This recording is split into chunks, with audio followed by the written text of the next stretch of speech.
சொல்லுவாங்க சில புக்ல. சில புக்ல வந்து 400 வருஷமா நம்மள இது பண்ணாங்கன்னு. சரிங்களா? அப்போ ஃபர்ஸ்ட் நம்ம தெரிஞ்சுக்க வேண்டியது, நம்ம யார் ஃப்ரீடம் ஸ்ட்ரகிள்னா யார்கிட்ட இருந்து நம்ம ஃப்ரீடம் வாங்கணும்?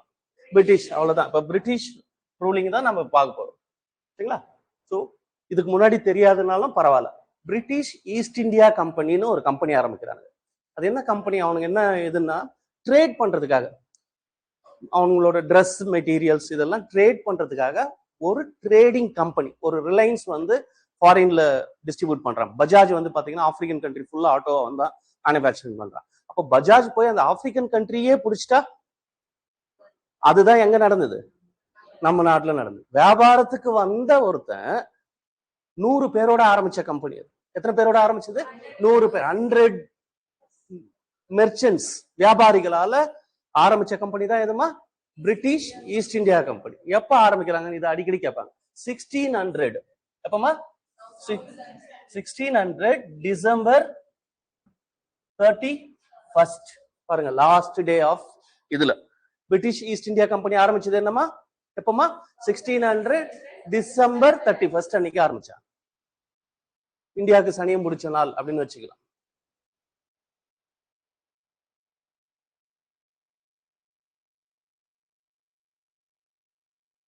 அப்போ 1947 இது இங்கே இருக்கு பாருங்கம்மா. 1947 என்னாச்சு? அப்ப எத்தனை நாள் ஆகுது?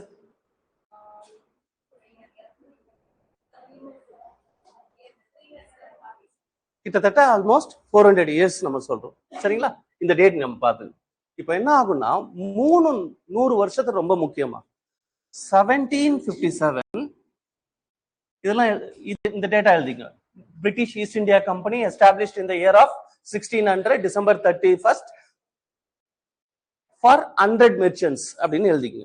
பிரிட்டிஷ் கிழக்கிந்திய கம்பெனி 100 வியாபாரிகளால் 1600 டிசம்பர் 31 ஆரம்பிக்கப்பட்டது. இவ்வளவு கூட தேவையில்லை.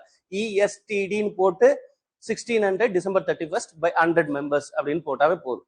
ஷார்ட்டா எழுதிட்டீங்கன்னா உங்களுக்கு நல்லா இருக்கும். சென்டென்ஸ் மேக் பண்ணணும்னு அவசியம் இல்லை. மெயின்ஸ் எக்ஸாம்லயும் நீங்க சென்டென்ஸ் மேக் பண்ணணும்னு அவசியம் இல்லை. என்று கூறப்படுகிறது அப்படிலாம் நீங்க எதுவும் சொல்ல தேவை. விஷயத்த சொன்னாலே போதும். நீங்க வெறும் 1600 டிசம்பர் 31 எஸ்டாப்ளிஷ்ட் அப்படின்னு போட்டாலே ஃபுல் மார்க் உங்களுக்கு கிடைக்கும். நான் மெயின்ஸ்ல சொல்றேன். பிலிமினரி கவலை இல்லை, டிக்கு தான் அடிச்சுட்டு வர போறோம், சேட் தான் பண்ண போறோம். மெயின்ஸ்க்கே நீங்க அதெல்லாம் சென்டென்ஸ் மேக்கிங்கே அவசியம் கிடையாது. சரிங்களா?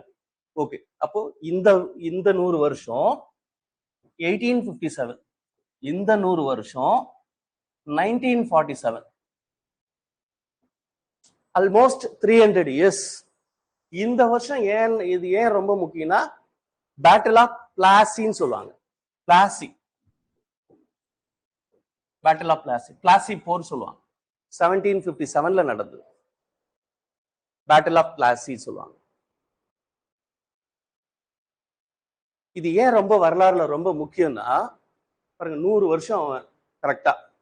பேட்டில் ஆஃப் பிளாசி என்னதுன்னா பாருங்க, பெங்கால்ல ட்ரேட் பண்ண வந்த ஒருத்தன் 1600ல ஆரம்பிச்ச ஒருத்தன் 1757லாம் பெங்கால்ல டியூயல் கவர்மெண்ட், இரட்டை ஆட்சின்னு சொல்லுவாங்க. அதாவது இந்தியன் பெங்கால ரூல் பண்ண போறான், பேரலா யார ரூல் பண்ண போறான்? டையார்கினா இருக்கிற டிபார்ட்மெண்ட், இன்னைக்கு 36 டிபார்ட்மெண்ட் இருக்கிறது, பிரிச்சுக்கிட்டு ஆள்றதுக்கு பேரு டையார்கி, இரட்டை ஆட்சி. டியூயல் கவர்மெண்ட்ன்றது அவனுக்கு எல்லா டிபார்ட்மெண்ட்டும் இருக்கிற மாதிரி இவனுக்கும் பிரிச்சுக்க போறோம். எல்லைய பிரிச்சுக்கிட்டு அண்ணா நகர் வரல என்னோட ரூலிங், அண்ணா நகர்ல இருந்து கிண்டி வரல உன்னோட ரூலிங்னு பிரிச்சுக்க போறோம். அப்படி யாரும் பிரிச்சுக்கிறோம்? இந்தியன்ஸும் பிரிட்டிஷும். சரிங்களா? ராபர்ட் கிளைவ் அப்படிங்கிறவன் பெங்கால்ல ஃபர்ஸ்ட் கவர்னர் ஆஃப் பெங்காலா அப்பாயிண்ட் ஆறான். யாருமா? Robert Clive.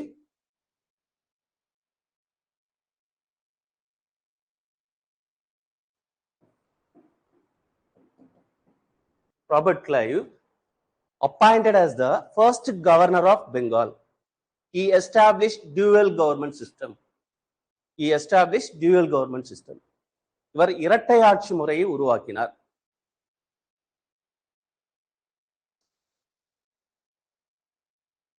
துணை முதலமைச்சர் அந்த மாதிரி வச்சுக்கலாம். சேரை இழுத்து போட்டு உட்கார்றான், நானும் ரூலர்ரா அப்படின்றான். எதுக்காக வந்தவன்? ட்ரேட் பண்ண வந்தவன். இவன் யாரு? ஒரு ட்ரேடர் தான். இதெல்லாம் யாருக்கு தெரியாது? இப்போ ரிலையன்ஸ் போயிட்டு இல்ல பஜாஜ் போயிட்டு ஆப்பிரிக்கன் கண்ட்ரி ஃபுல்லா கேப்சர் பண்ணிட்டான்னு இந்தியாவுக்கும் அவங்களுக்கும் தெரியாது. யார் போய் அதை வேலையை பாக்குறா? பஜாஜ்னு ஒரு கம்பெனி போய் பண்ணு. பிரிட்டிஷ் ஈஸ்ட் இந்தியான்ற ஒரு கம்பெனி போய் இந்தியாவை கேப்சர் பண்ணிருக்கு. இது யாருக்கு தெரியாது? குயினுக்கோ இவங்களுக்கோ தெரியாதுன்னு இல்ல, தெரிஞ்சாலும் தலையிட முடியல. அது வியாபாரமா இருக்கு. சரியா? வியாபாரிகள் இவங்க எல்லாம் வியாபாரம் பார்க்கிறவங்க. இவங்களோட நோக்கமே இந்தியாவை சுரண்டி எடுத்துட்டு போய் இங்கிலாந்து மன்னனுக்கு கொடுக்கறது இல்ல. அங்க ஜஸ்ட் டாக்ஸ் தான் கட்ட போறாங்க. யாரு வெல்த்தா போறதாங்க? ஒவ்வொரு இண்டிவிஜுவலும் பெனிஃபிட்டரா மாற போறாங்க. சரிங்களா? பணங்களை சுரண்ட போறாங்க. அப்படி 1600 இருந்து 1857 வரலும் இவனுங்க ரூல் தான் இருந்தது. 1857 தான் தி கிரேட் ரிவோல்ட்னு ஒன்று வருது. பெரும் புரட்சின்னு ஒன்று வருது. First chronological order 1857 the great revolt, பெரும் புரட்சி.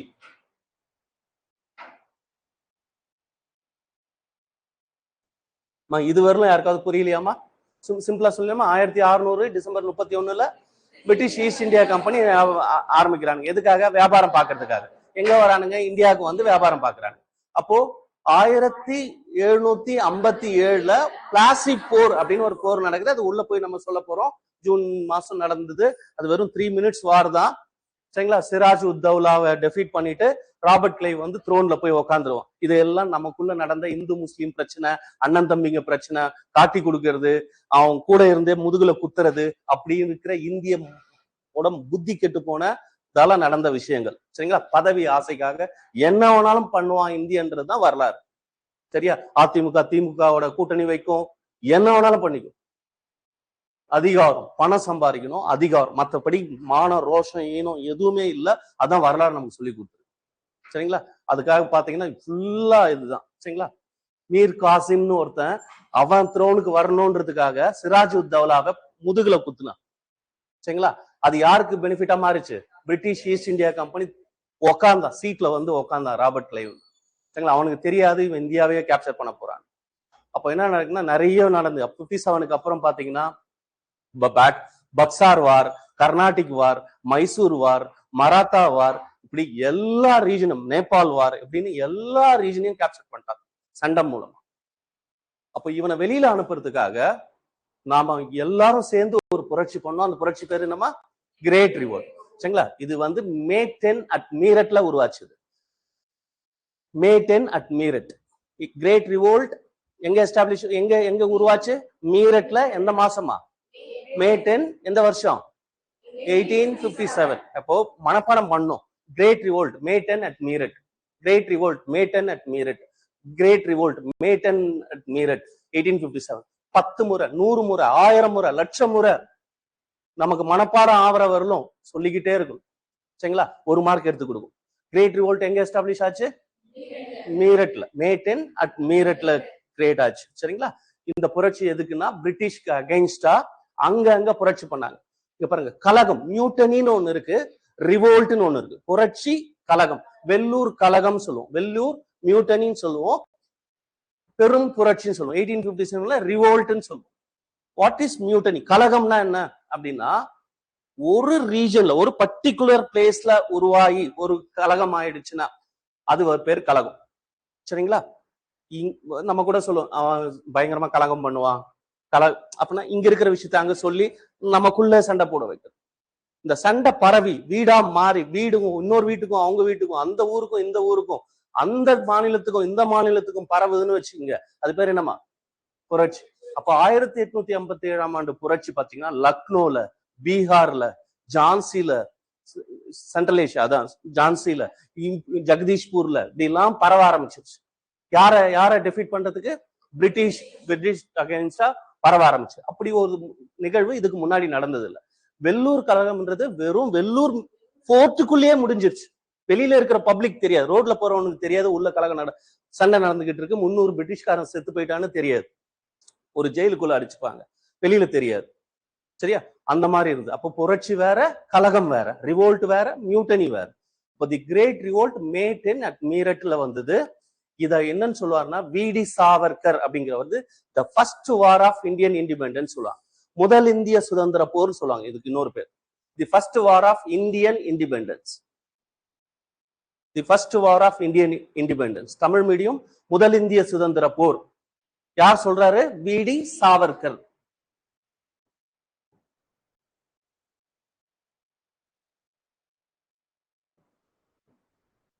வி.டி. சாவர்கர் சொல்றாரு. விநாயக் தாமோதர் சாவர்கர்னு வாங்க, அதெல்லாம் பின்னாடி பாத்துக்கலாம், நம்ம இது பண்ணும்போது அதெல்லாம் வந்துடும்.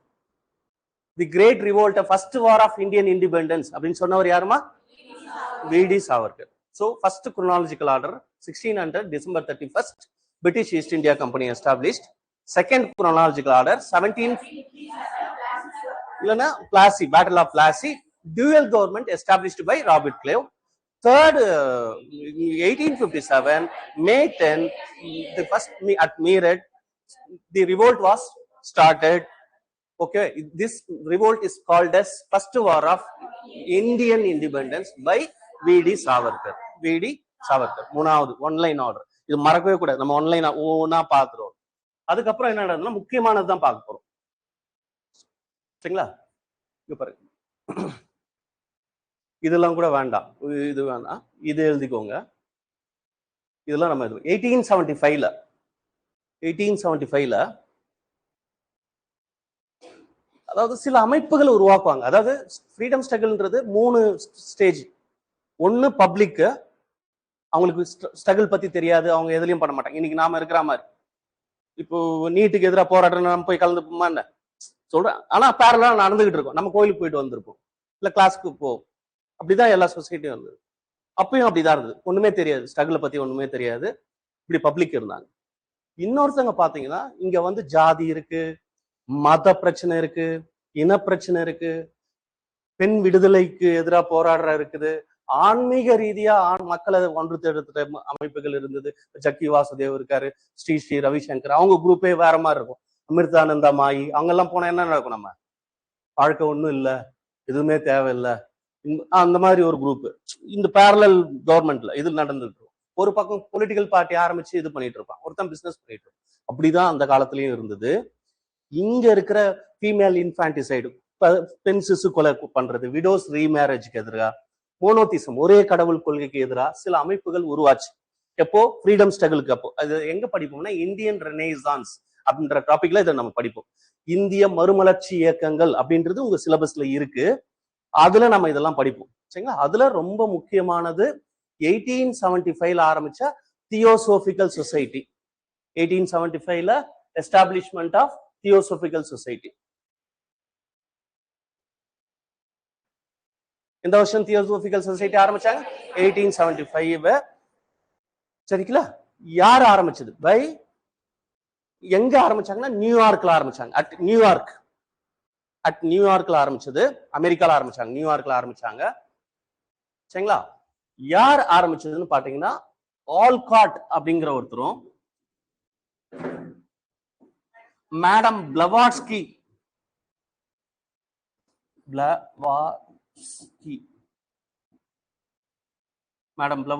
அப்படிங்கிறவங்க ஆரம்பிக்கிறாங்க தியோசோபிக்கல் சொசைட்டியை. நியூயார்க்ல ஆரம்பிக்கிறாங்க. இவரு அமெரிக்கன், இவங்க வந்து ரஷ்யன்.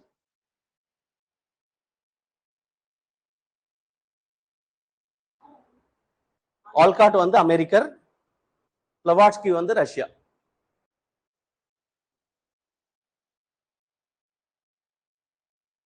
தியோசோபிகா அப்படின்றது வந்து ஒரு கிரீக் வேர்டு. தியோனா காடு, சோஃபானா நாலேஜ். கடவுளை பத்தின இது எழுத தேவையில்லை, நம்ம அப்புறம் பார்த்துக்கலாம், ஏன்னா ஆன்லைன் ஆர்டர் கதையாவே போயிடும். அப்போ பின்னாடி பார்க்க போறோம். Theosophical society 1875, theosophical society 1875 established by Olcott and Blavatsky at New York. இது தெரிஞ்சா போதும், ஆன்லைன் ஆர்டர். இது வெசல். இதுக்கு அப்புறம் தான் தியோசோபிக்கல் சொசைட்டிய நிறைய டேட்டாவை சேர்க்க போறோம். அப்போ இப்ப நம்ம பண்றது என்னது? வெசல் பண்றோம்.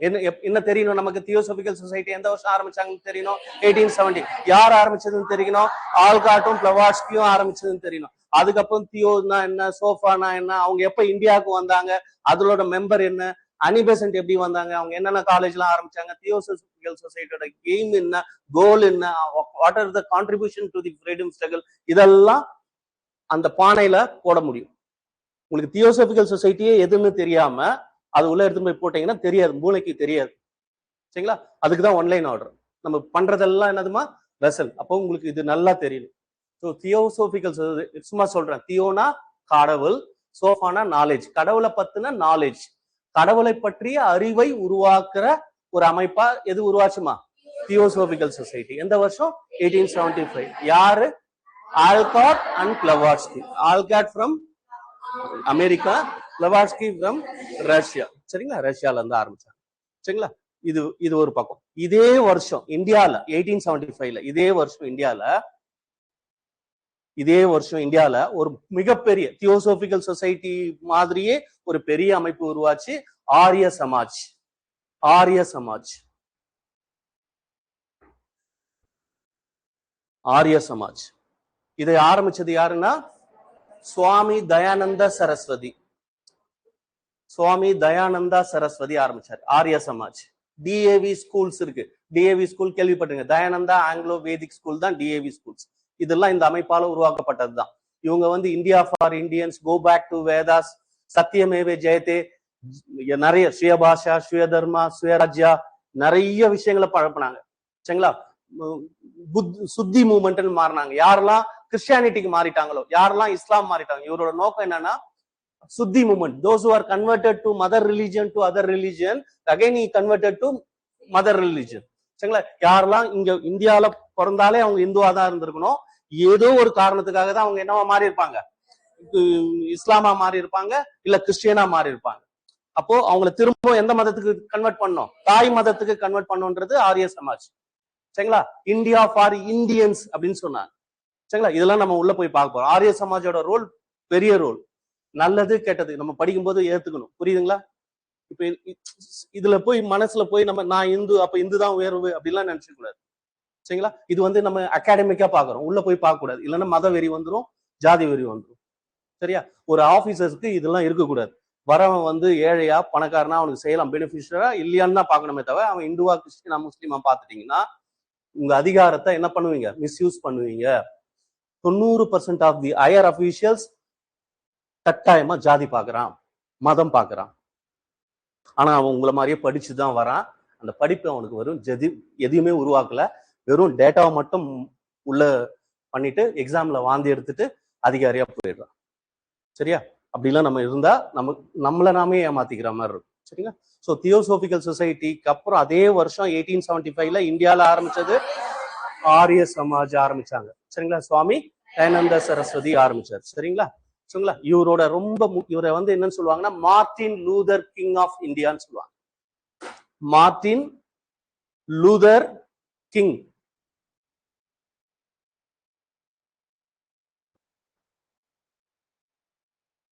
Martin Luther King India, Martin Luther King of இந்தியான்னு சொல்லுவாங்க. சரியா? ஓகே. இதே வருஷம் 1875ல இதே வருஷம் இஸ்லாமியர்களுக்காக ஒரு அமைப்பு இந்தியால உருவாச்சு. 1875ல என்னதுமா? Aligarh movement. Aligarh movement. Aligarh movement.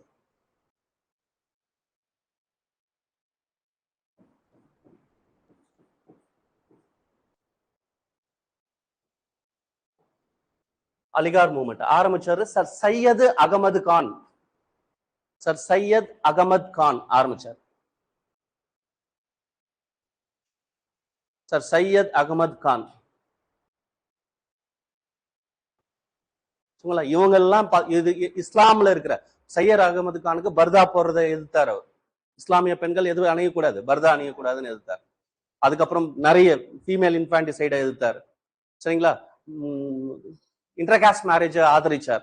வேற மதங்களுக்கு சேர்ந்துக்கிட்ட கூட இது பண்ணார். ஸோ அந்த ரிலீஜன்ல இருக்கிற தப்புகளை சுட்டி காட்டுறதுக்கு ரீஃபார்ம் பண்றதுக்காக இவங்க உருவானார். சரிங்களா? ஸோ இது எல்லாம் இந்த மூணுமே எந்த வருஷமா? 1875. இந்த மாதிரி நிறைய பார்க்க போறோம், நாம நிறைய பார்க்க போறோம். ஏன் இங்க இதை பாக்குறோம்னா இது மூணுமே எந்த வருஷம் ஆரம்பிச்சது? 1875. என்னென்ன ஆரம்பிச்சுக்கிறாங்க? Theosophical society, Arya Samaj, Aligarh movement. Aligarh movement. Aligarh movement sir Syed Ahmed Khan. Aligarh movement sir Syed Ahmed. Aligarh movement sir Syed Ahmed. முதல்ல கேக்குறீங்க, மூளெல்லாம் எடுத்துக்காது, மறந்துடுவீங்க. இந்த மாதிரி கோடிக்கணக்கான விஷயத்த நம்ம மண்டைக்குள்ள போட போறோம். அப்போ நமக்கு தெரியும், நம்ம எப்பயோ படிச்சது அகர முதல எழுத்தெல்லாம் தடை இல்லாம நம்ம சாகறதுக்கு ஒரு கடைசி மூச்சு இழுக்கும் போது கூட அகர முதல்ல எழுதலாம்னா நம்ம என்ன ஆதி பகவன் போட்டுருவோம். சரிங்களா? கரெக்டா இல்லையா? மறக்கவே மாட்டோம். ஏன்னா ரத்தத்துல ஊறிடுச்சு, அத்தனை முறை நம்ம சொல்லியாச்சு சின்ன வயசுல. இது தெரியாத யாருமே இருக்கு. அப்படி எந்த மூமெண்ட்டையும் எந்த நேரத்துல கேட்டாலும் அந்த ப்ராம்ப்ட என்ன பண்ணிடணுமா வந்துடும். ஃப்ராக் மெத்தட் சொல்லுவாங்க. தவளை மாதிரி கத்திக்கிட்டே இருக்கும். காம்படிட்டிவ் எக்ஸாம்ல என்ன பண்ணணும்னா ஃப்ராக் மெத்தட். தவளை எப்படி மழை பெஞ்ச ராத்திரி ஃபுல்லா இது பண்ணுதோ அதுதான். அப்படி வேதங்களை அப்படிதான் கத்துக்கிட்டாங்க. வேதங்கள் பாத்தீங்கன்னா சவுண்டு தான், டெக்ஸ்ட் கிடையாது. சொல்லி சொல்லி சொல்லி சொல்லி சொல்லி ஓம் சகனா பௌத்து சகன உணத்து சக வித்யம் கரவா வகைன்னு சொல்லிட்டே இருந்தாதான் வரும். ஓம் சாந்தி சாந்தி சாந்தி எல்லாத்துக்கும் காமனா போட்டு விடுவாங்க. எந்த மந்திரம் தெரியலன்னா எந்த மந்திரத்தை வச்சிருவாங்க? இந்த மந்திரத்தை வச்சு நீங்க பாத்தீங்கன்னா தெரியும். இது காமன். அவங்களுக்கு அதை தாண்டி எல்லாம் தெரியாது. ஆனா மடமட மடமடன்னு சொல்லுவாங்க. நடுவில் அந்த அந்த பாத்திரத்தை எடுத்து வைங்கோ, இவங்களுக்கு இதை போடுங்க, பூணூல் போடுங்கன்னு சொல்லிட்டு திரும்ப அந்த மந்திரத்தை ஸ்டார்ட் பண்ணுவான். நம்மளா இருந்தா மறந்துருவோம் எங்க விட்டோன்னு. ஏன்னா அது ரிதம் ஆயிடுச்சு. அதே மாதிரி இந்த டேட்டாஸ்லாம் நம்ம மூளைக்கு இனிமே அலிகார் மூவ்மெண்ட்டை பார்க்கவே கூடாதுன்னா அலிகார் மூவ்மெண்ட்ஸ் செய்யதகல் அலிகார் மூவ்மெண்ட்ஸ் இது மாதிரி ஒரு 100 முறை சொல்லிட்டீங்கன்னா எக்ஸாம்ல அலிகார் மூவ்மெண்ட்னு சொல்லி முடிச்சாலே என்ன வந்துடும்? சார் வந்துடும். சத்தியம் இது. இப்படி பண்ணா மட்டும்தான் காம்படிட்டிவ் எக்ஸாம்ல ஒரு 10,000 புக்காவது நம்ம ஞாபகம் வச்சுக்க வேண்டியது. 10,000 பேரையாவது நம்ம ஞாபகம் வச்சுக்க வேண்டியது. 10,000 ஈவெண்ட், அதாவது அந்த ஆர்கனைசேஷன் பேர் ஞாபகம் வச்சுக்க வேண்டியது. அது ரொம்ப கஷ்டம் எல்லாம் கிடையாது. நம்ம பிரெயினுக்கு என்ன பண்ணிடணும்? ஃப்ராக் மெத்தட்ல சொல்லி கொடுத்துட்டா போதும். அந்த வார்த்தையை உச்சரிச்சு முடிக்கும் போது அதுக்கு அடுத்த வார்த்தை வந்து சேர்ந்து. அதுக்கு கொஞ்சம் கஷ்டப்படணும். படிக்க தேவையில்லை. இங்க பாருங்க, உட்காந்து எழுதி கஷ்டம் எல்லாம் பட தேவை. நம்ம ஸ்கூல் எஜுகேஷன் கிடையாது. நம்ம போய் என்னதான் பண்ண போறோம்? நம்ம ஷேட் பண்ணாலே குரூப் 2A ஆபீசரா மாறிடலாம். 40,000 ரூபாய் சம்பளமோ குரூப் 2 வெறும் ஷேடிங் டிஸ்கிரிப்டிவே தேவையில்லாம் எது வரலாம் போயிடலாமா? நம்ம குரூப் 2A வரலாம் போறோம். சார் கொஞ்சம் எழுதவும் செய்யலாம்னா 2 போயிடலாம், 1 போயிடலாம். சரியா? அப்போ ஜஸ்ட் கேட்டுக்கிட்டு இது ரைட்டு, இது ரைட் இல்ல, ஏ கிடையாது, பி கிடையாது, சியா டியான்னு தெரியல, திரும்ப ஒரு அந்த வார்த்தையை உச்சரிச்சு பார்த்தா சி தான் அப்படின்னு டிக் அடிச்சு வந்துட வேண்டியது. புரியுதா? எவ்வளவு ஈஸி, க்ளோஸ்க்கு போயிடும். இது ஒரு கஷ்டம் இல்லை. என்ன விஷயம்? படிக்கிறது இல்லை. சரிங்களா? எவ்வளவு நிறைய விஷயங்கள் படிக்கிறோம். அப்ப மணிக்கணக்கில் படிக்கணும், கன்சிஸ்டண்டா படிக்கணும், நிறைய படிக்க கூடாது. படிக்கிற விஷயத்த திரும்ப திரும்ப திரும்ப திரும்ப படிக்கணும், டெஸ்ட் எடுத்து பார்க்கணும், ப்ரீவியஸ் இயர் கொஸ்டின் பேப்பரை பார்க்கணும். சரியா? அடுத்த ஈவெண்ட் பாருங்கம்மா. இது மூணுமே இந்த இதுல. அதுக்கப்புறம் பாத்தீங்கன்னா சில சட்டங்களும் வருது. பிரிட்டிஷ்காரன் கொஞ்சம் நல்லதும் கொண்டு வந்தான். விடோஸ் ரீமேரேஜ் பண்ணிக்கலாம் அப்படின்னு ஒரு ஆக்டை கொண்டு வந்தாங்க. சதி, பெண் கணவன் இறந்த பிறகு மனைவிய நெருப்புல போடுற ஒரு சடங்கு இருந்தது. அது பேர் சதின்னு சொல்லுவாங்க. கம்பல்சரியா, அது சிலர் வாலண்டியரா வந்தாங்க, அதை கம்பல்சரியா மாத்தினாங்க. சரிங்களா? அப்ப புருஷன் செத்து போயிட்டா பொண்டாட்டி அடுத்த செகண்டும் என்ன பண்ணணும்? சாகணும். சரிங்களா? உடன்கட்டை ஏறணும். அப்போ பொண்டாட்டி புருஷனை சாக விடுவாளா? அன்பா பார்த்துப்பாய். சரிங்களா? இந்த நாய் செத்து போச்சுன்னா நானும் சாகணும், வேற ஒண்ணும் இல்லை. அப்ப சோத்துல விஷம் வைக்கிறது, திட்டுறது, சனியன் இருந்தா சாப்பிடுங்கிறது அப்படிலாம் பாத்துக்காம நம்ம சாப்பிட்றோமோ இல்லையோ அந்த நாய்க்கு சாப்பாடு போட்டுருவோம். ஏன்னா என் உயிர் எந்த நாய்கிட்ட இருக்கு? இந்த நாய்கிட்ட தான் இருக்கு. அந்த சிஸ்டம் தான் என்னதுமா? சதி. நம்ம அது எப்போ? அப்ப அதுக்கு ஒரு ஆக்ட் வந்தது. எப்படின்னு பாத்தீங்கன்னா எந்த வருஷம் வந்ததுன்னா இது எழுதிக்கலாம். சதி abolished in the year of 1829. 1829 May 4 GO number 17. 1829 May 4 through GO na government order. Capital எழுதணும். Gயும் ஓவையும் கேபிட்டல் எழுதணும். GO number 17. 17 ரோமன் லெட்டர்ல எழுதணும். நியூமரிக்கல் எழுதுனால ஒன்றும் பிரச்சனை இல்லை, அவன் இது பண்ணல. ஆனா இதுல இதுல இருக்கும்.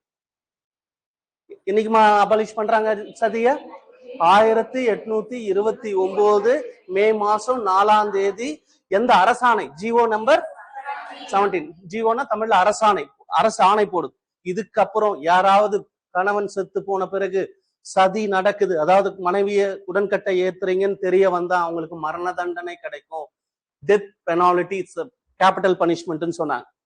சரிங்க? அப்படி இருந்தும் கண்டினியூ ஆயிட்டு இருக்கு. இன்னைக்கும் ராஜஸ்தான்லாம் நடந்துகிட்டு இருக்கு. சரிங்களா? இன்னும் போயிட்டு இருக்கு. அப்போ வரதட்சணை தடை சட்டம்னா 1961 வந்ததுமா. அந்த நாள்ல இருந்து வரதட்சணையே கிடையாதுமா. இன்னும் வரணும் சட்டம் போட்டு எதை நிப்பாட்டிட்டோம்?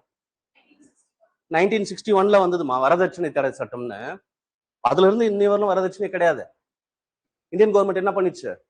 61லயே அபாலிஷ் பண்ணிச்சு. No dowry. Dowry prohibition act கொண்டு வந்துட்டு பளிச்சுன்னு இருக்கு. ஒரு இது எனக்கு தெரிஞ்சு டவுரினா என்ன அர்த்தம்னே தெரியல. இன்னும் 100 வருஷம் ஆனாலும் ஒழிக்க முடியுமா? பிராக்டிக்கலா சொல்றோம். அந்த மாதிரிதான் சதியும் வருது, ஒழிக்க முடியல. தெரியாது, கம்யூனிகேட் பண்ண முடியாது. அது நடந்துகிட்டே இருந்தது. இருந்தாலும் இந்த வருஷமும் டேட்டும் ஜிஓ நம்பரும் நமக்கு ரொம்ப முக்கியம். இது ஒரு ஒரு முக்கியமான ஆக்ட் அது. அதுக்கப்புறம் ஒரு ஆக்ட் பாத்தீங்கன்னா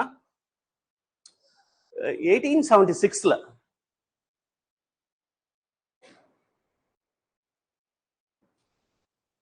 6 வேண்டாம் 7 போட்டுங்க, தப்பா இருக்கு. 1877ல வெர்னாகுலர் பிரஸ் ஆக்ட், தமிழ்ல வட்டார மொழிகள் தடை சட்டம். வெர்னாகுலர் பிரஸ் ஆக்ட்னு ஒரு ஆக்ட் வருது.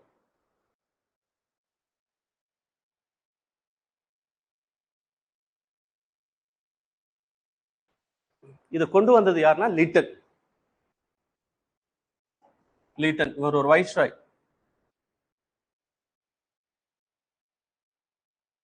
சில டேர்ம்லாம் தெரிஞ்சுக்கணும். வைஸ்ராய் அப்படின்னா என்ன? வைஸ்ராய் அப்படின்னு கேட்பான். இது ஒரு டெசிக்னேஷன். நம்ம வந்து வைஸ்ராய்ஸ் அப்படின்னு தான் கூப்பிடுவோம். இப்போ பிரைம் மினிஸ்டர்னு கூப்பிடுறோம் இல்லையா, அதுக்கு பதில் அப்போ என்ன கூப்பிட்டு இருந்தோம்? வைஸ்ராய்ஸ் கூப்பிட்டு இருந்தோம். 1857 ரிவோல்ட்டுக்கு முன்னாடி என்ன கூப்பிட்டு கவர்னர் ஜெனரல் கூப்பிட்டு இருந்தோம். அதாவது இந்தியாவோட உச்சபட்ச பதவியில இருக்கிறவன கவர்னர் ஜெனரல் கூப்பிட்டு இருந்தோம் பிஃபோர் 1857. 1857க்கு அப்புறம் வைஸ்ராய்னு கூப்பிட்டோம். வைஸ்ராய்னா என்ன அர்த்தம்னா குயின்ஸ் ரெப்ரசன்டேட்டிவ்னு அர்த்தம், இளவரசியின் பிரதிநிதி அப்படின்னு அர்த்தம். இதை கேட்பான் அந்த கேள்வி. ஒரு வரியில கேட்க மாட்டான், 4 கேள்வியில இது ஒண்ணு இருக்கும்.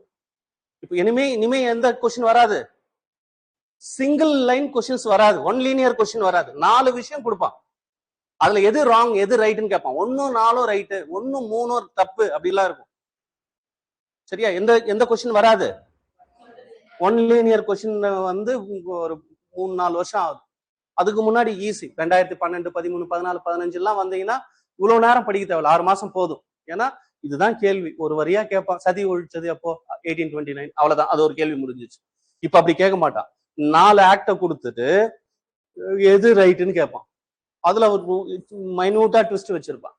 சரிங்களா? டெக்ஸ்ட் பெருசு. அதுக்கு முன்னாடி கொஸ்டின் பேப்பர் பாத்தீங்கன்னா 10 பேஜ் 12 பேஜ் இருக்கும். இப்போ 120 பேஜ் இருக்கு.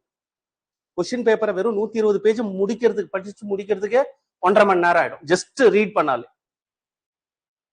நீங்க 200 கொஸ்டினுக்கு ஜஸ்ட் ஷேட் பண்ணாலே 15 மினிட்ஸ் ஆயிடும். ஜஸ்ட் ஏன்னு கூட ஷேட் பண்ணிட்டு வாங்க, 200 கேள்வி எவ்வளவு நிமிஷம் ஆயிடும்? 15 மினிட்ஸ் ஆயிடும். சரியா? அப்போ இதெல்லாம் டைம் மேனேஜ்மெண்ட்ல நம்ம அதை பார்த்து பண்ணணும். சரிங்களா? அப்போ நமக்கு எல்லா விஷயமும் ஷார்ப்பா தெரிஞ்சாதான் பண்ண முடியும். இப்போ யாருமா வைஸ்ராய்? வைஸ்ராய்னா என்னமா? குயினோட ரெப்ரசன்டேட்டிவ். ஏன்னா 1857க்கு அப்புறம் தான் குயின் இந்தியாவை எடுத்துக்கிட்டாங்க. ஒரு ரிவோல்ட் நடந்தது இல்லையா, முதல் பார்த்தோம்ல 1857 ரிவோல்ட். அதுல என்ன நடந்ததுன்னு பாத்தீங்கன்னா கம்பெனி ரூலிங் அபாலிஷ் பண்ணிட்டாங்க. மனசுல வச்சுட்டா போதும். கம்பெனி ரூலிங் எப்போ அபாலிஷ் ஆச்சு? அவ்வளவுதான். 1600ல ஆரம்பிச்ச ஈஸ்ட் இந்தியா கம்பெனியோட ரூலிங் 1857ல அபாலிஷ் பண்ணிட்டு இந்தியாவை, இங்கிலாண்டை எப்படி ரூல் பண்றாங்களோ இந்த குயின், அதே மாதிரி யாரையும் ரூல் பண்றாங்க, இந்தியாவையும் ரூல் பண்றாங்க. அப்போ அந்த மாதிரி ஒரு குயின் கண்ட்ரோல்ல எத்தனை கண்ட்ரி இருந்ததுன்னா 50 கண்ட்ரிஸ். சரிங்களா? இது தேவையில்லை, இது விட்டுருங்க. இதுக்கு பேர் காமன்வெல்த் நேஷன்ஸ் சொல்றாங்க இன்னைக்கு. இந்த 50 காமன்வெல்த் நேஷனோட ஹெட் குவார்டர்ஸ் லண்டன்ல தான் இருக்கு. அந்த லண்டன்ல குயின் தான் அதோட பிரசிடென்ட். எதோட பிரசிடென்ட்? காமன்வெல்த் கேம்ஸ், காமன்வெல்த் எண்ணி வந்தாலும் யார் தான்? அவ்வளவு. அப்ப காமன்வெல்த்னா என்ன? ஒரு காலத்துல நான் இங்கிலாந்து கிட்ட அடிமையா இருந்தேன்னு அர்த்தம். ஐ எம் காமன்வெல்த் நேஷன் நீ மார்க் தட்டிக்கிட்டேன்னா நீ யாருன்னு அர்த்தம்? யாரோட அடிமைன்னு அர்த்தம்? பிரிட்டிஷால, குயினால நான் ஒரு காலத்துல ஆளப்பட்டவன் அப்படின்னு அர்த்தம். சரிங்களா? இந்த காமன்வெல்த் கண்ட்ரீஸ்க்கு எல்லாம் அப்பாயிண்ட் பண்றவங்கள ஹை கமிஷனர்ஸ் சொல்லுவாங்க. எக்ஸப்ட் இந்த 50 காமன்வெல்த் நேஷன் தவிர பண்றவங்கள அம்பாசிடர்ஸ் சொல்லுவாங்க. IFS, இந்தியன் ஃபாரின் சர்வீஸ்ல போய் உட்கார்றாங்க இல்லையா, இதெல்லாம் நான் இதுல எழுத தேவையில்லை, ஜஸ்ட் புரிஞ்சுங்க. சில புக்ல பார்க்கும்போது he was appointed as the high commissioner of so and so countryனா அப்ப அந்த கண்ட்ரி என்ன கண்ட்ரி? காமன்வெல்த் கண்ட்ரின்னு அர்த்தம். he was appointed as the ambassador of அமெரிக்கான்னு வச்சுக்கீங்களேன், அப்ப என்னதுமா? காமன்வெல்த் கண்ட்ரில கிடையாது. அப்ப காமன்வெல்த் கண்ட்ரிக்கு எல்லாம் யாரெல்லாம் அப்பாயிண்ட் ஆறாங்களோ அவங்க எல்லாம் என்னதுமா? ஐ ஐ கமிஷனர்ஸ் அர்த்தம். நான் சொல்றது புரியுதா உங்களுக்கு? மெட்ராஸோட அமெரிக்காவோட எம்பசி இருக்கா இங்க? சென்னையில இருக்கா? ஒவ்வொரு இந்தியால இருக்கா? அமெரிக்கன் எம்பசி இந்தியால இருக்கா? இந்தியால 28 இதுலயும் இருக்கா? எல்லாத்துலயும் இருக்கா? அதே மாதிரி இந்தியாவோட எம்பசி அமெரிக்கால இருக்குமா? அமெரிக்கால 50 யூனியன் சேர்ந்ததுதான் America. Washington, New York, San Francisco, Chicago இப்படி இருக்கு இல்லையா? அப்ப 50லயும் யார் இருப்பா? இந்தியாவோட எம்பசி இருக்குமா? இருக்குமா? அங்க 50 பேர் அப்பாயிண்ட் பண்ணுமா நம்ம? அவங்களுக்கு என்ன பேரு? அம்பாசிடர்ஸ்னு பேரு. இப்ப இங்கிலாந்து இருக்குல்ல, இங்கிலாந்துலயும் போய் உட்காருவாங்களா இங்க? அவங்களுக்கு என்ன பேரு? ஐ கமிஷனர்ஸ்னு பேரு. இப்ப இஸ்ரேல் இருக்கு, இஸ்ரேல்ல ஐ கமிஷனர்ஸ். ஏன்னா இஸ்ரேல் யாரோட கண்ட்ரோல்ல இருந்தது? இங்கிலாந்தோட கண்ட்ரோல்ல இருந்தது. அப்போ நீங்க கூகுள்ல எடுத்து சும்மா பார்க்கணும் யாரெல்லாம் காமன்வெல்த் நேஷன்ஸ் பார்க்கணும்னா ஒரு வியூ பார்க்கலாம். சும்மா இந்த கண்ட்ரி எல்லாம் யாரோட கண்ட்ரி? காமன்வெல்த் நேஷன்ஸ்னா யாரு? British country. அப்போ அங்க ஒரு இந்தியன் போய் அம்பாசிடரா உட்காரான்னு வச்சுங்க, ஐ கமிஷனர்னு கூப்பிடும். சும்மா இது தெரிஞ்சு வச்சுக்கிறதுக்காக சொல்றேன், சரிங்களா? அப்போ காமன்வெல்த்னா என்ன, ஐ கமிஷனர்ஸ்னா என்னன்னு இது மூலமா நமக்கு தெரிய வரும். சரியா? ஓகே, இப்ப பாருங்க. இப்போ வைஸ்ராய்னா யாரு? இளவரசியோட ரெப்ரசன்டேட்டிவ். எங்க இருக்காங்க ரெப்ரசன்டேட்டிவ்? இங்கிலாந்து. இப்போ இதே டயத்துல எத்தனை கண்ட்ரில எல்லாம் பிரிட்டிஷ் கண்ட்ரோல்ல இருக்கோ அவங்க அங்க இருக்கிறவங்களுக்கும் என்ன பேர் தான்? வைஸ்ராய் தான் பேர். வைஸ்ராய்ஸ் தான் பேர். சரியா? ஓகே. அப்போ லிட்டன்ற ஒரு வைஸ்ராய் ஒரு சட்டத்தை கொண்டு வரா. அந்த சட்டத்துக்கு பேர் என்னமா? Vernacular press act. அப்படின்னா என்னன்னு பாத்தீங்கன்னா, இங்க பாருங்க, வெர்னாகுலர் வட்டார மொழிகள் பத்திரிகை தடை சட்டம். அதாவது இவன் மோசமா இருக்கிறதுலயும் ரொம்ப கேவலமானவன் யாரு பாத்தீங்கன்னா இந்த லிட்டன். சரிங்களா? இவன் மட்டமான ஒரு ஆளு. இவன் காலத்துலதான் நமக்கு பெரிய பஞ்சம் வந்தது. இவன் தான் இவனை பத்தி தப்பா எழுதணும். நம்ம பஞ்சம், சாப்பாட்டுக்கு வழி இல்லை. சரிங்களா? அந்த நேரத்துல இவன் குவீன் விக்டோரியாவுக்கு விழா எடுக்கிறான். டெல்லியில பெரிய விழா எடுக்கிறான். அதுக்கு 1 லட்சம் ரூபாய், அந்த காலத்துல 1 லட்சம் ரூபாய் செலவு பண்றான். இந்த 1 லட்சம் ரூபாய் இருந்தா ஒரு வருஷத்துக்கு இந்தியாவுக்கு சோறு போட்டிருக்கலாம்னு வச்சுக்கோங்களேன். இது தேவையில்லாத ஆடம்பரம். அப்ப இவனை என்ன பண்ணலாம்னா, பத்திரிகை எல்லாம் தப்பா எழுதுது, கேவலமான பத்திரிகையா எழுதுறது. சிலர் இவனை கொண்டுலான்ட்டு வெப்பன்ஸ் எல்லாம் வாங்க ஆரம்பிச்சாங்க. சரிங்களா? நம்ம ஒரே ஒரு வைஸ்ராய் தான் இங்க இது பண்ணிருக்கோம். இந்தியாவில ஒரு வைஸ்ராயை கொலை பண்ணியிருக்கோம் நம்ம. சரிங்களா? அது பின்னாடி நான் சொல்றேன். சரிங்களா? மற்றபடி சின்ன சின்ன கலெக்டர் தான் கொலை பண்ணியிருக்கோம் நம்ம. அது தனியா படிக்க போறோம். அது பேர் மாடரேட் எக்ஸ்ட்ரீமிஸ்ட் அண்ட் டெரரிஸ்ட் மூவ்மெண்ட்னு நம்ம படிப்போம். சரிங்களா? தூக்கம் ஏதாவது வருதாமா? ஃப்ரெஷ்ஷா இல்லாம ஒரு மாதிரி நைட் தூங்கலையோ? உங்களுக்கு அவ்வளவு மோசமாமா இருக்கு? சரி, ஓகே. என்ன சொல்ல வந்த? வைஸ்ராய்ன்னு சொல்லிட்டு இருக்கு. சரிங்களா? இப்போ இவங்க எல்லாம் இருந்துட்டு இருக்கும் போது இந்த பத்திரிகைய இப்போ மேகசின் வருது இல்ல, பிலிம் வருது, என்ன வேணும்? சென்சார் வேணும். சென்சார் வேணும் தானேம்மா? இப்போ UNA கொடுத்திருந்தது, விஜய் ஜனநாயகனுக்கு A மட்டும் கொடுத்துட்டாங்க. அதனால குழந்தைங்க எல்லாம் போக முடியாது இப்போ அந்த படத்துக்கு. என்ன இருக்குன்னா, ஏதோ கொல்ற மாதிரி இல்ல கெட்ட வார்த்தை பேசுற மாதிரி. ஆனா நம்ம சோசியல் மீடியால நீங்க என்ன கெட்ட வார்த்தை வேணாலும் பேசலாம். இன்ஸ்டாகிராம்ல அடுத்த செகண்ட் இப்பயே நான் 10 நிமிஷம் கெட்ட வார்த்தையெல்லாம் பேசி அனுப்பிச்சா கூட யாரும் கேட்க போறது இல்லை. அப்போ சென்சார் கிடையாது. ஆனா சினிமாக்கு சென்சார் இருக்கு. அதே மாதிரி பத்திரிகை தினத்தந்து இதெல்லாம் பண்ணா அது ஆடிட்டிங், அது சென்சார் பண்ணிட்டு தான் உள்ள வரும். அப்படி முதலா பத்திரிகைகளுக்கு சென்சார் கொண்டு வந்ததுதான் என்னதுமா? Vernacular press act. யார் கொண்டு வந்தது? லிட்டன். எந்த வருஷம்? 77ல. சரிங்களா? 77 போட்டுக்குமா? 77 போட்டுக்கோங்க. சரிங்களா? சின்ன சின்ன டேட்டாஸ் இதுவா இருக்கும், சின்ன சின்ன வருஷங்கள். ஏன்னா ஆக்ட் வர்றது, இம்ப்ளிமெண்ட் ஆனது இதெல்லாம் இருக்கும். அதை நம்ம சரி பண்ணிக்கலாம். நீங்க அது சரி ஆயிடும், உங்க பிரெயின்ல சரியாயிடும். ஃபைன் டியூன் பண்ணும்போது கட்டாயமா சரியாயிடும். சரிங்களா? இப்போதைக்கு இது எழுதுங்க. இதை அபாலிஷ் பண்ணாங்க. வெர்னாகுலர் ஆக்ட், பிரஸ் ஆக்ட் எப்போ அபாலிஷ் ஆச்சுன்னு கேட்பான். யார் அபாலிஷ் பண்ணது கேட்பான், யார் கொண்டு வந்ததுன்னு கேட்பான். இப்ப நான் கொண்டு வந்தது யாருமா? Lytton. Abolished by Ripon. Ribbon.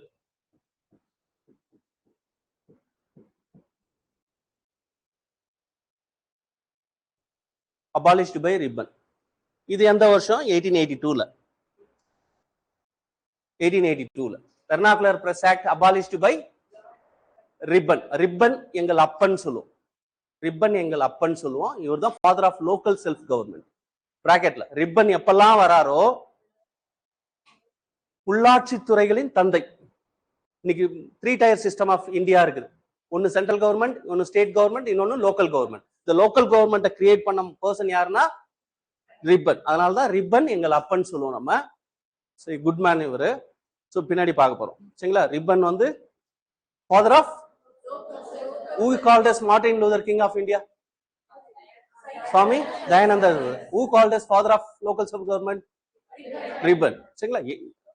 அந்த 200 கேள்வியில ஏதோ ஒரு இடத்துல இந்த டேட்டாஸ் விசிறுவான், உங்களுக்கு அது தெரியும் சரிங்களா. பல முறை இருக்கும், நம்ம காதுல ஒரு முறையாவது கேட்டுருந்தோம், நம்ம வாய் 10 முறையாவது உச்சரிச்சு, அவ்வளவுதான் சரியா. அப்போ வெர்னாகுலர் பிரஸ் ஆக்ட கொண்டு வந்தது லிட்டன், அபாலிஷ் பண்ணது ரிப்பன். கொண்டு வந்த வருஷம் 1877, அபாலிஷ் ஆன வருஷம் 1870. இது ஒரு ஆக்ட்ல ரொம்ப முக்கியமான ஆக்ட் சரிங்களா. சரிங்களா. ஓகே, அடுத்தது பாத்தீங்களா பாருங்க, ஹண்டர் கமிஷன் 1882ல வருது. ஹண்டர் கமிஷன், ஹண்டர் கமிஷன்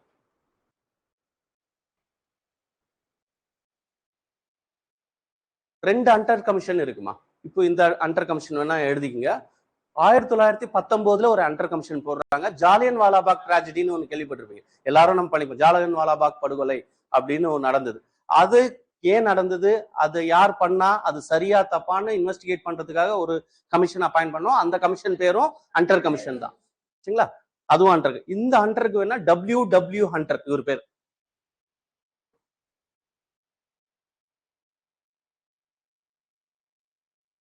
சரிங்களா. இது ரொம்ப ரொம்ப ரொம்ப ரொம்ப ரொம்ப ரொம்ப முக்கியமான கமிஷன். எஜுகேஷனுக்காக கொண்டு வந்த கமிஷன் தான். For education, for education development. Hunter commission very important. கல்விக்கு இன்னைக்கு இருக்கு நியூ எஜுகேஷன் பாலிசி இருக்கு. இன்னைக்கு நியூ எஜுகேஷன் பாலிசி இருக்கு. அதுல 3 லாங்குவேஜ் அக்செப்ட் பண்ணிக்கிட்டா 3000 கோடி நாளைக்கு வந்து விழுந்துரும் நம்ம இந்தியாவுக்கு, தமிழ்நாட்டுக்கு.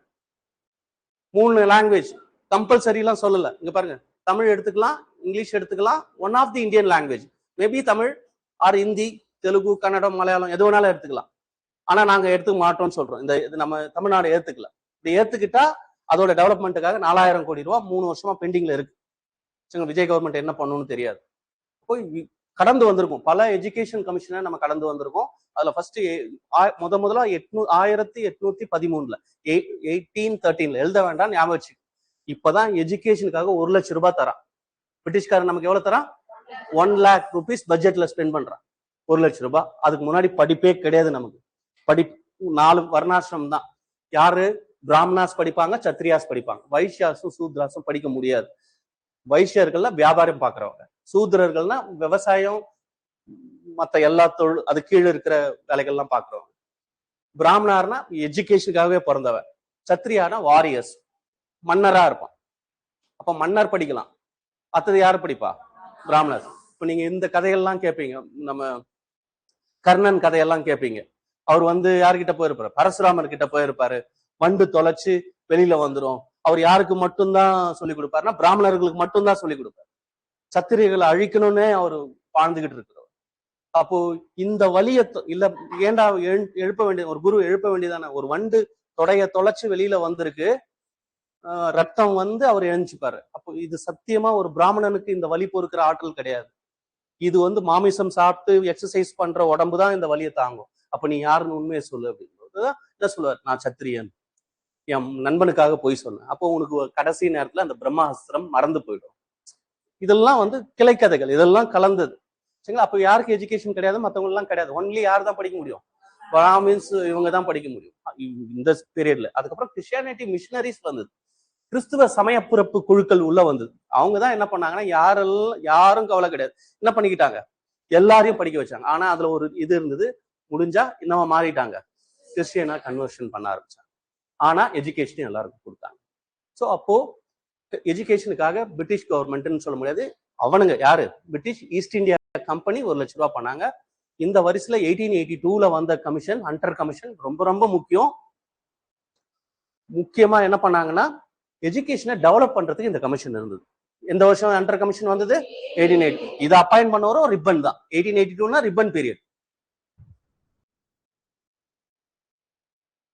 அதனாலதான் குட்மேன் சொல்றோம். லோக்கல் செல்ஃப் கவர்மெண்ட் ஆரம்பிச்சது, அபாலிஷ் பண்ணது, இந்த மாதிரி அண்டர் கமிஷனை கொண்டு வந்தது, சரிங்களா? இல்பர்ட் பில்லுன்னு சொல்லுவாங்க. பின்னாடி இருக்கும், இதோ இருக்கு பாருங்க, இல்பர்ட் பில். இல்பர்ட் பில், இல்பர்ட் மசோதா 1884 பாஸ் ஆனது. இல்பர்ட் பில்.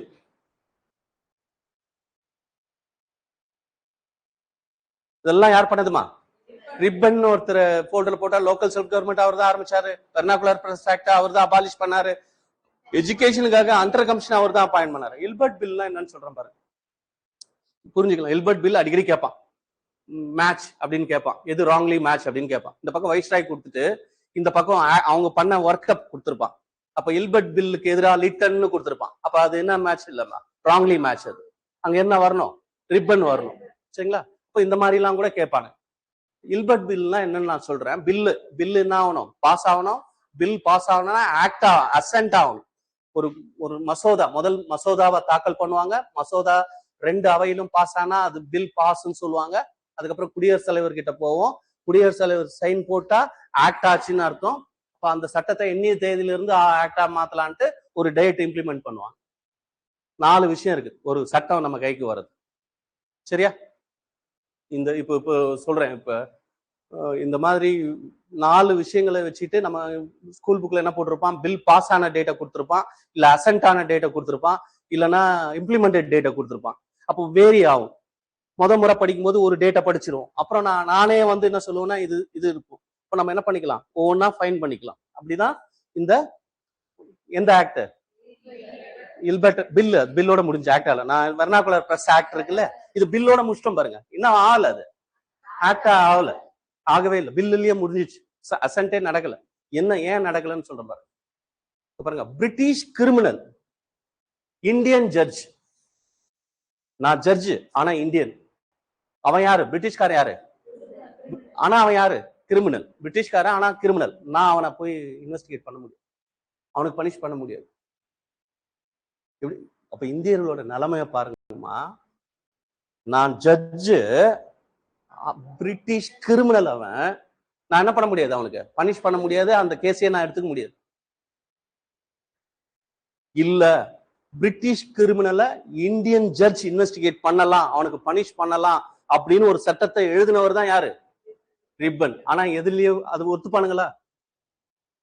அங்க இருக்கிறவனே ரிப்பனை பிடிக்கல. ரிப்பனை இங்கிலாந்து அனுப்பிச்சிட்டாங்க. இந்த 84 ஓடினவர் தான். கடைசியா 84 அவர் வீட்டுக்கு அனுப்பிச்சாச்சு, சரிங்களா? அப்ப இல்பர்ட் பில் ரொம்ப முக்கியமானது இந்தியரை பொறுத்தவரையிலும். This bill give the right to investigate British criminals. இந்த மசோதா ஆங்கிலேய குற்றவாளிகளை விசாரிக்க அனுமதி அளித்தது. The bill allows to investigate to British criminals.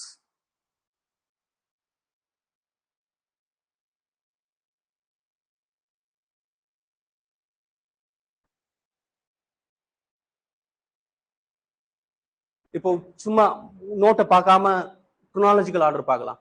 1600 December 31 British East India company establish பண்ணாங்க. 1757 பேட்டில் ஆஃப் பிளாசி நடக்குது. அந்த பிளாசியோட எண்ட்ல யாரோ ராபர்ட் கிளைவ் கவர்னர் ஆஃப் பெங்காலா வர, அவன் டியூவல் கவர்மெண்ட் சிஸ்டம் எஸ்டாப்ளிஷ் பண்றான். அடுத்தது 1857 தி கிரேட் ரிவோல்ட் நடக்குது. மே 10 அட் மீரட்ல ஸ்டார்ட் ஆகுது. இத ஃபர்ஸ்ட் வார் ஆஃப் இண்டிபெண்டன்ஸ் அப்படின்னு வி.டி. சாவர்கர் சொல்றாரு, சரிங்களா? அதுக்கப்புறம் 1875 theosophical society, Arya Samaj, Aligarh movement அப்படிங்கிற 3 முக்கியமான இந்தியாவை ப்ரொடெக்ட் பண்றதுக்கான ஒரு ரெனேசான்ஸா, ஒரு மறுமலர்ச்சிக்காக உருவான அமைப்புகளா இந்த 3 அமைப்பு உருவாச்சு. அதுக்கப்புறம் வெர்னாகுலர் பிரஸ் ஆக்ட் வருது 1877. இது எப்ப அபாலிஷ் ஆகுதுன்னா 1882 அபாலிஷ் ஆகுது. அதுக்கப்புறம் இத லிட்டன் கொண்டு வராரு. ரிப்பன் பாத்தீங்கன்னா ஒரு கமிஷன் அப்பாயின்ட் பண்றாரு, ஹண்டர் கமிஷன் ஃபார் எஜுகேஷனுக்காக. இந்த ஹண்டர் கமிஷனுக்கு அப்புறம் ஒரு பில்லையும் கொண்டு வராரு, அது பேர் இல்பர்ட் பில்லு. இந்த இல்பர்ட் பில்னா என்ன கண்டென்ட்னா, சட்டமா மாறல, பில்லோட முடிஞ்சு, மசோதாவே இல்பர்ட் மசோதாவே முடிஞ்சது. ஒரு இந்திய நீதிபதி ஆங்கில குற்றவாளியை விசாரணை செய்வதற்கும் அவருக்கு தண்டனை வழங்கவும் அனுமதி அளிக்கிற ஒரு மசோதா நிறைவேறாம போச்சு. கடைசி வரலும் பிரிட்டிஷ் கிரிமினல்ஸ பிரிட்டிஷ் ஜட்ஜஸ் தான் இன்வெஸ்டிகேட் பண்ண முடியும். சரியா? அந்த மாதிரி இருந்த சிஸ்டம் இது. சரிங்களா? அடுத்தது பாத்தீங்கன்னா பாருங்க, ரொம்ப ரொம்ப முக்கியம். இதுல இருந்து தான் ஆரம்பிக்கும். இது தனி செஷன், இது 3 மணி நேரம் இதை நான் எடுக்க போறேன். சரிங்களா? ஐஎன்சி, இந்திய தேசிய காங்கிரஸ் உருவாக்கப்பட்டது 1885 December 28. Indian national Congress established in the year of 1885 December 28. இது உங்க சிலபஸ்ல இது தனி சிலபஸ். இது ஒரு தனி சிலபஸ். டெஃபினட்டா அந்த 5 மார்க் இருக்கு இல்லையா, இதுல 1 மார்க் இருக்கு. சரிங்களா? குரோனாலஜிக்கல் ஆர்டர்ல 1 மார்க் இருக்கு, 2 மார்க் இருக்கு. சரிங்களா? காங்கிரஸ், இன்னைக்கு இருக்கிற காங்கிரஸ், இந்தியன் நேஷனல் காங்கிரஸ், நீங்க இனிமே ஐஎன்சினா என்னன்னு சொல்லணும்? இந்தியன் நேஷனல் காங்கிரஸ் தான் சொல்லணும். இனிமே நம்ம ஐஎன்சின்னு தான் சொல்ல போறோம். சரிங்களா? ஐஎன்ஏன்னு ஒண்ணு இருக்கு, இந்தியன் நேஷனல் ஆர்மி. அதை வரும்போது சொல்றேன், அது சுபாஷ் சந்திர போஸ் ஆர்மி. சோ இனிமே நம்ம காங்கிரஸ் சொல்ல போறது இல்ல, இந்தியன் நேஷனல் காங்கிரஸ் சொல்ல போறது இல்ல. நீங்க எழுதும் போது இந்தியன் நேஷனல் காங்கிரஸ் எழுத போறது இல்ல, இன்னும் தான் பண்ண போறீங்க ஐஎன்சி. ஐஎன்சி எந்த வருஷம் உருவாக்குறாங்க? 1885 டிசம்பர் 28. டிசம்பர் 28 ஆரம்பிக்கிறாங்க. ஏஓ ஹியூம் அப்படின்றவர் எஸ்டாப்ளிஷ் பண்றாரு. A O Hume.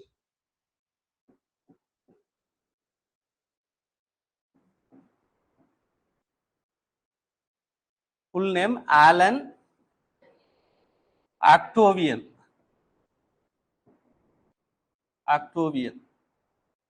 Alan Octavian Hume. இவர் தான் ஃபாதர் ஆஃப் காங்கிரஸ். இவர் தான் ஆரம்பிக்கிறான். பிரிட்டிஷ்காரன் தான் ஆரம்பிச்சான் காங்கிரஸ். இந்தியன் ஆரம்பிக்கல. யார் ஆரம்பிச்சது? AO Hume. AO Hume.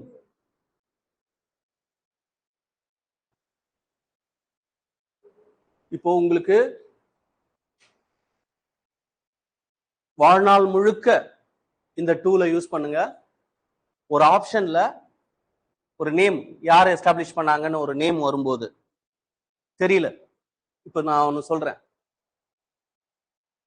Asiatic society, உங்களுக்கு சில பேருக்கு தெரியும். ஏசியாட்டிக் சொசைட்டி எஸ்டாப்ளிஷ்டு பை அப்படின்னு கேட்கிறான். உங்களுக்கு தெரியல, சரியா? உங்களுக்கு தெரியலன்னா என்ன ஆப்ஷன் சொல்றேன். ஃபார் எக்ஸாம்பிள், அந்த ஆப்ஷன்ல AO Hume.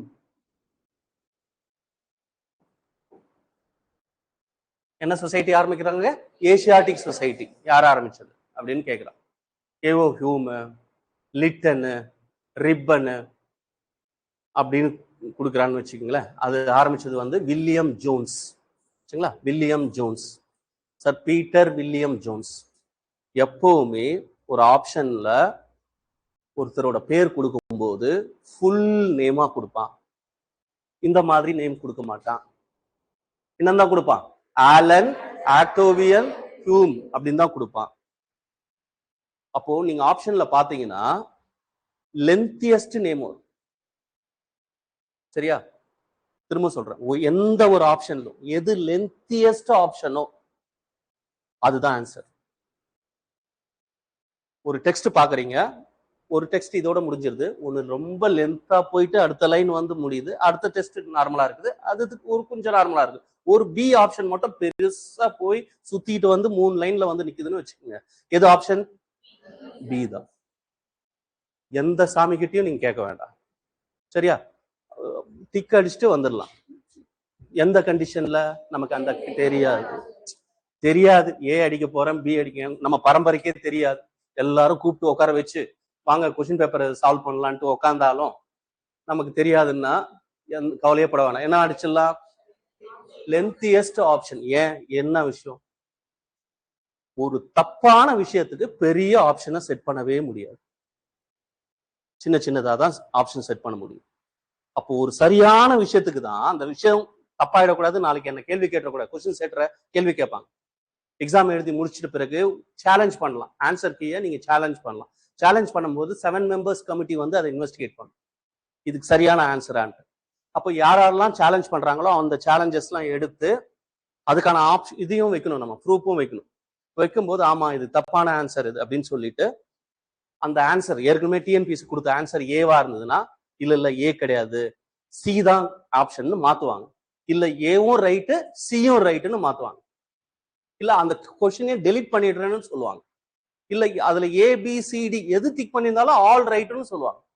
That question was abolished, maybe A or C answer right, அப்படி இல்லைன்னா எது டிக் பண்ணியிருந்தாலும் ரைட்டு. அப்ப எது டிக் பண்ணியிருந்தாலும் ரைட்டுன்னு நம்ம சந்தோஷப்பட முடியாது, அந்த கேள்வி வேஸ்ட். அதனால ஒரு யூஸும் கிடையாது. நான் 140 எடுத்தது எத்தனை மார்க் எடுக்க போறேன்? 141 எடுக்க போறேன். இன்னொருத்தர் 170 எடுத்தவன் 171 எடுக்க போறான். அதனால நமக்கு எதுவுமே யூஸ் இல்லை. சரியா? அப்போ நல்லா ஞாபகம் வச்சுங்க, எது லென்த்தியஸ்ட் ஆப்ஷனோ உங்களுக்கு அந்த கேள்வி தெரியலன்னா அப்ப பார்க்கணும் எது லென்த்தியஸ்ட் ஆப்ஷன் பார்க்கணும். அதுல கலை சொற்கள் இருக்கும். சும்மா ஆப்ஷன் செட் பண்றது ஈஸி. அதுல பாத்தீங்கன்னா அந்த அந்த கிளாசரிஸ் இருக்கும், அதாவது ஒரு கலை நுணுக்கம் இருக்கும். இப்போ வெர்மி கம்போஸ்ட் ஏதோ ஒரு வேர்டு இருக்கும். அப்போ இது சாதாரணமா வெர்மி கம்போஸ்ட்ன்ற வார்த்தை யூஸ் பண்ண மாட்டோம். அப்போ இது நோட்ஸ்ல இருக்கு, அந்த இதெல்லாம் பார்க்கணும். நீங்க அதுதான் கொஸ்டின் பார்க்கும்போதே பார்த்தணும். ஒண்ணும் இல்ல, ஒரு கொஸ்டின் தெரியாத கேள்வி எடுத்து வச்சு 2 முறை 3 முறை திரும்ப திரும்ப ரீட் பண்ணாலே எது ஆன்சர்னு வந்துடணும். அந்த திறமையை நீங்க வந்து எண்ட் ஆஃப் தி 6 மந்த் கழிச்சு உங்களுக்கு சொல்லிடணும்.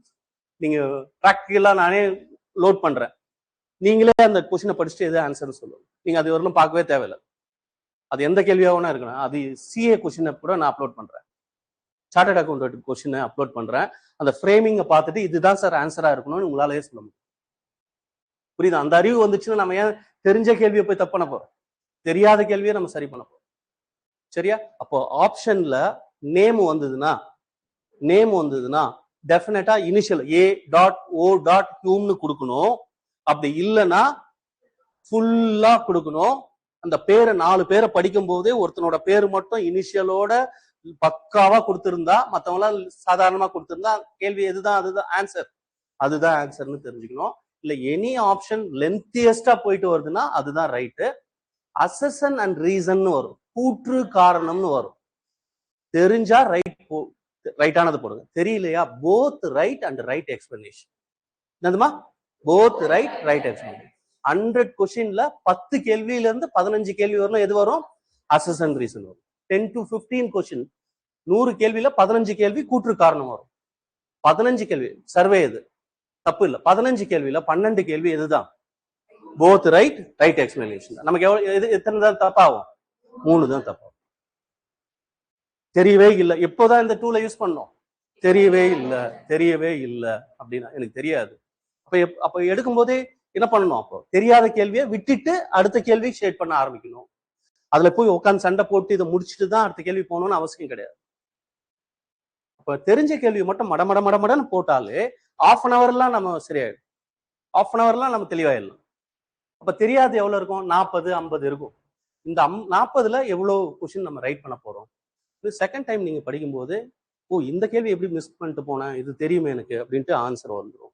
இப்ப தெரியாத கேள்விக்கு ஒண்ணுமே தெரியாது, வாய்ப்பே இல்லை. ஒரு 20 கொஸ்டின்ஸ்க்கு அசசன் ரீசன்ல இருக்கா, லென்த்தியஸ்ட் ஆப்ஷன் இருக்கா, இல்ல கொஸ்டினோட ஃப்ரேமிங் எப்படி இருக்கு, அதெல்லாம் பார்த்து சரி பண்ணிக்கலாம். இது என்ன ஆகும்னா மற்றவனுக்கு தெரிஞ்சதும் நமக்கு தெரியும், மற்றவனுக்கு தெரியாததையும் நம்மளால தெரிய பண்ணும்போது நீங்க டாப்பர் ஸ்கோர்ல இருப்பீங்க. சரிங்களா? முதல்ல இது பாத்துக்கலாம். யார் ஐஎன்சி எஸ்டாப்ளிஷ் பண்ணது? ஏஓஹோ. எந்த வருஷம்? 1885 டிசம்பர் 28. காங்கிரஸ் வந்தாலே டிசம்பர் 28ல இருந்து 31 வரல எதோ ஒரு நாள் டிக் அடிக்கலாம். இப்ப காங்கிரஸ் ரிலேட்டடா ஒரு கொஸ்டின் வருதுன்னா என்ன பண்ணிடலாம்? டிசம்பர் 28ல இருந்து 31க்குள்ளதான் அது இருக்கும். ஏன்னா அந்த அந்த லாஸ்ட்ல தான் அதோட கான்ஃபரன்ஸ் நடக்கும். சரிங்களா? மாநாடு நடக்கும். அப்ப காங்கிரஸோட ஃபர்ஸ்ட் செஷன் தான் இது இந்த டேட்ல ஆரம்பிக்கல. பாருங்க, காங்கிரஸ் எப்ப ஆரம்பிச்சாங்கன்னா படிப்படியா ஆரம்பிச்சாங்க. காங்கிரஸ் எப்போ எஸ்டாப்ளிஷ் பண்ணாங்கன்னு கேட்டா 1885 டிசம்பர் 28 தான் சொல்லணும். ஏன்னா அதுதான் first day of the Congress session. நீங்க வேற தேதியில அட்மிஷன் போட்டிருப்பீங்க, ஃபர்ஸ்ட் டே கிளாஸ்னு ஒண்ணு இருக்கு இல்லையா, அதுதான் உங்களோட கிளாஸ் ஸ்டார்ட் ஆகும். அப்ப காங்கிரஸ் அங்கங்க வந்து ஜாயின் பண்ண 84ல இருந்தே ஆரம்பிச்சாங்க. ஆனா என்னைக்கு ஆரம்பிச்சாங்கன்னு கேட்டா என்னதான் சொல்லணுமா? 1885 டிசம்பர் 20. யார் ஆரம்பிச்சது? AO Hume. ஃபர்ஸ்ட் பிரசிடென்ட் அதான் கொடுத்துருங்க, WC பானர்ஜி, உமேஷ் சந்திரா பானர்ஜின்னு சொல்லுவாங்க. இவர்தான் ஃபர்ஸ்ட் பிரசிடென்ட், காங்கிரஸோட முதல் தலைவர்.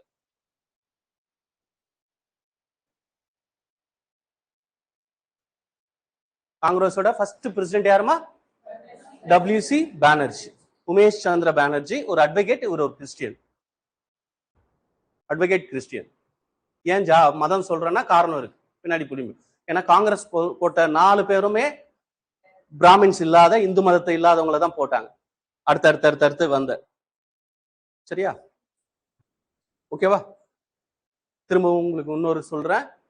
இந்த வருஷத்துல இருந்து 85ல இருந்து இன்னைக்கு 2026 வரலும் ஒவ்வொரு வருஷமும் கடைசி, அந்த வருஷத்தோட கடைசி 3 நாள் காங்கிரஸ் மாநாடு நடக்கும் இந்த வரலும். சரிங்களா? ஒவ்வொரு முறையும் அடுத்த வருஷம் நம்ம என்ன பண்ணணும்னு ஒரு ரெசல்யூஷனை பாஸ் பண்ணுவாங்க. அப்படி நமக்கு 47க்கு முன்னாடி 85ல இருந்து 47 வரலும் எந்தெந்த காங்கிரஸ் செஷன்ல என்னென்ன ரெசல்யூஷன் பாஸ் பண்ணாங்க, அது யார் பாஸ் பண்ணது, அதோட எஃபெக்ட் என்னன்னு நம்ம படிப்போம். சரியா? எது வரலும் படிப்போம்? 1947. அப்போ உங்களுக்கு தெரியணும், அப்போ 86ல எங்கேயோ காங்கிரஸ் செஷன் நடந்திருக்கும், 87ல எங்கேயோ நடந்திருக்கும், 88ல எங்கேயோ நடந்திருக்கும். சரிங்களா? 85ல பாம்பேல, 87ல கல்கட்டால, 86 87 சென்னையில, 88 அகமதாபாத்ல. இதெல்லாம் பார்ப்போம். யார் பிரசிடென்ட், யார் ஹெட், என்ன அவுட்கம், என்ன வந்தது, என்ன அடுத்த வருஷத்துல இருந்து என்ன பண்ணணும்னு சொல்லியிருப்பாங்க. இப்போ குவிட் இந்தியா மூவ்மெண்ட்னு ஒன்று வந்திருக்கும். அப்புறம் வந்து நான் கோஆபரேஷன் மூவ்மெண்ட்னு ஒரு ரெசல்யூஷன் பாஸ் பண்ணியிருப்பாங்க. சரிங்களா? பூர்ண சுராஜ்னு ஒரு ரெசல்யூஷன் பாஸ் பண்ணியிருப்பாங்க. இப்போ இதெல்லாம் ரொம்ப முக்கியமான செஷன்ஸ். சரியா? அதனாலதான் காங்கிரஸ் 3 மணி நேரம் எடுக்கணும்னு சொல்றது. இதுக்கெல்லாம் அடிப்படை காங்கிரஸ் எந்த வருஷம் ஆரம்பிச்சாங்கன்னா 1885 December 31 by A O Hume. First president யாரு? WC பானர்ஜி. அவர் ஃபுல் நேம் உமேஷ் சந்திர பானர்ஜி, உமேஷ் சந்திரா பானர்ஜி. ஓகேவா? ஓகே. இங்க பாருங்க, 85 ரொம்ப முக்கியம், நம்ம தனியா பார்த்துலாம் காங்கிரஸ்ல. அதுக்கப்புறம் பாத்தீங்கன்னா 1897 மே 1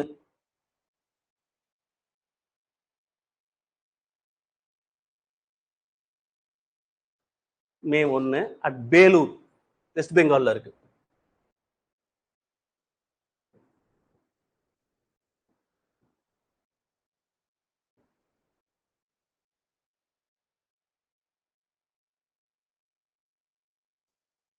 ராமகிருஷ்ணா மிஷன் எஸ்டாப்ளிஷ்ட்.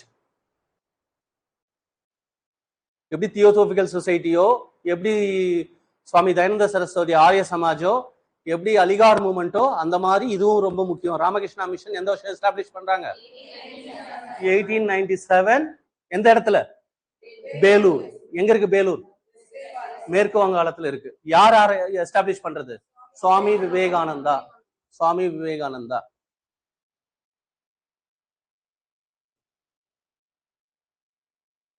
ராமகிருஷ்ணரோட டிசிபிள், அவரு ஃபாலோவர், மென்டார், எது வேணும் சொல்லிக்கலாம், குரு. சரிங்களா?